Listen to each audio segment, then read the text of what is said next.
परळीत वाल्मिक समर्थक आक्रमक झाले आहेत. वाल्मिक कराड यांच्या समर्थनार्थ परळीत आंदोलन सुरू आहे. यावेळी वाल्मिक कराडच्या आईला भोवळ आली.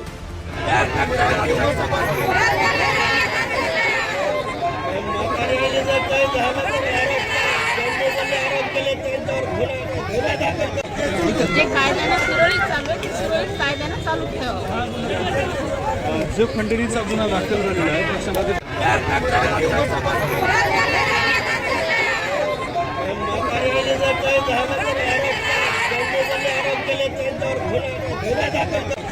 जे कायद्यानं सुरळीत चालू आहे ते सुरळीत कायद्यानं चालू ठेवा.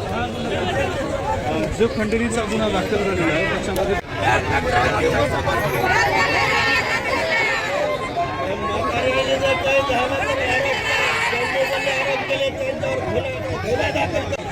जे कायद्यानं सुरळीत चालू आहे ते सुरळीत कायद्यानं चालू ठेवा. जो खंडणीचा गुन्हा दाखल झालेला आहे